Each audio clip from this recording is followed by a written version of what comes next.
Sweet அப்பம் எப்படி செய்கிறதுன்னு பார்ப்போம். இதுக்கு 1.5 கப் அளவுக்கு பச்சரிசி எடுத்துக்கோங்க. இதை 2 மணி நேரம் நல்லா ஊற வச்சுக்கோங்க. களைஞ்சிட்டு தண்ணியை கம்ப்ளீட்டாக வடிச்சிட்டு ஒரு மிக்சியில் சேர்த்துக்கோங்க. இது கூட 2 வாழைப்பழமும் சேர்த்துக்கோங்க. 1.5 கப் அளவுக்கு வெல்லம் எடுத்துக்கோங்க. அதில் 1/2 கப் அளவுக்கு தண்ணி விட்டு லேசாக சூடு பண்ணி வடிகட்டி இதோடு சேர்த்துக்கோங்க.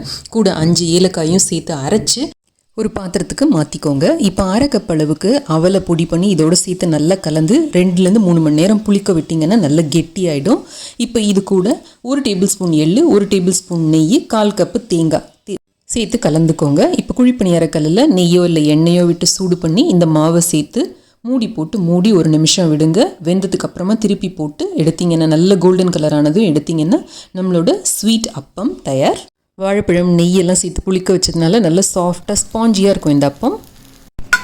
கரன்னு கடலை மாவு தட்டை எப்படி செய்கிறதுன்னு பார்ப்போம். இதுக்கு 1/2 கப் அளவுக்கு கடலை மாவு எடுத்துக்கோங்க.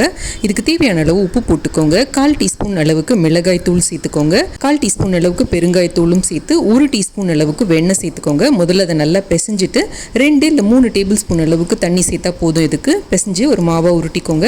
அதுலேருந்து ஒரு சின்ன பீஸ் எடுத்து இந்த மாதிரி ஒரு காட்டன் கிளாத்தில் வச்சு ஒரு பிளாஸ்டிக் ஷீட்டில் கொஞ்சமாக எண்ணெய் தடவி அது மேலே வச்சு ஒரு கப்பை வச்சு இல்லை ஒரு டவரை வச்சு மேலே தேய்ச்சிங்கன்னா இந்த மாதிரி தட்டையாயிடும். ஃபோர்க் வச்சு ஒரு 4-5 ஊட்டை போட்டுக்கோங்க. அதில் தோசை திருப்பி வச்சு அதை எடுத்து எண்ணெயை காய வச்சு அதில் போட்டு பொரிச்சு எடுக்க வேண்டியதான். எண்ணெயை நல்லா ஹை ஹீட்டில் காய வச்சு அதுக்கப்புறம் சிம்மில் வச்சுக்கோங்க. சிம்லேயே வச்சு பொரிங்க. அப்போ தான் நல்லா கரை முறுமுறுன்னு தட்டை கிடைக்கும். இப்போ நம்ம எடுத்துருக்க குவான்டிட்டிக்கு எனக்கு 7 தட்டை கிடைச்சது. நம்ம நார்மல் தட்டையில் சேர்க்குற எல்லா பொருட்களையும் நம்ம இதில் வேணும்னா சேர்த்துக்கலாம். சீடை தட்டெல்லாம் பண்ணுறதுக்கு பதப்படுத்தின அரிசி மாவு எப்படி வீட்டிலேயே செய்கிறதுன்னு பார்ப்போம். இதுக்கு 1 கப் அளவுக்கு பச்சரிசியை எடுத்து நல்லா 2 மணி நேரம் ஊற வச்சுக்கோங்க. அதுக்கப்புறமா 3 தடவை நல்லா தண்ணி ஊற்றி களைஞ்சிட்டு கம்ப்ளீட்டாக தண்ணியை வடிச்சிட்டு இந்த மாதிரி ஒரு துணியில் பரப்பி வச்சுடுங்க. ஒரு 1/2 மணி நேரம் கழித்து இப்படி தொட்டு பார்த்தோம்னா கையில் 4-5 அரிசி ஒட்டணும். அந்தளவுக்கு ஈரம் இருக்கிறப்ப மிக்சியில் போட்டு கொஞ்சம் கொஞ்சமாக போட்டு இந்த மாதிரி நல்லா பொடி பண்ணி எடுத்துக்கோங்க. இந்த மாவு நமக்கு புட்டு, அதிரசம், கைமுறுக்கு, சக்கரை அதிரசம் எல்லாம் பண்ணுறதுக்கு சரியாக இருக்கும்.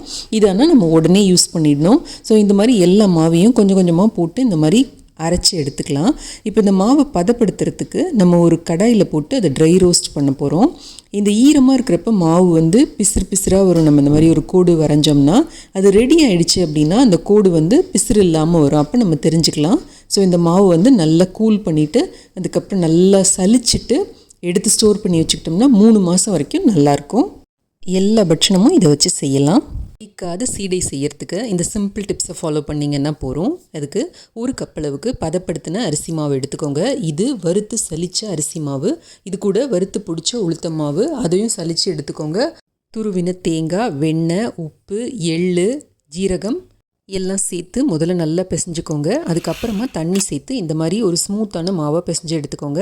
இதுலேருந்து ஒரு சின்ன பீஸ் எடுத்து இந்த மாதிரி நீளமாக மெல்லிஸாக உருட்டி கத்தியால் கட் பண்ணி ஒரு சின்ன பீஸாக எடுத்து லைட்டாக உருட்டி போட்டுக்கோங்க. ரொம்ப டைட்டாக உருட்டக்கூடாது. நம்ம உருட்டுறப்ப அதில் ஒரு வெடிப்பு தெரியணும். அந்த மாதிரி உருட்டிக்கோங்க. ஒரு தட்டில் போட்டு இந்த மாதிரி லேஸாக அசிச்சிங்கன்னா ஷேப்பு சரியாக வந்துடும். ஃபேனுக்கு அடியில் ஒரு 20 நிமிஷம் காய வச்சுருங்க. இன்னும் ஃபுல் ப்ரூஃபாக வேணும்னா ஒரு ஊசி வச்சு எல்லாத்தையும் ஒரு இது குத்தி விட்டுட்டிங்கன்னா வெடிக்கவே வெடிக்காது.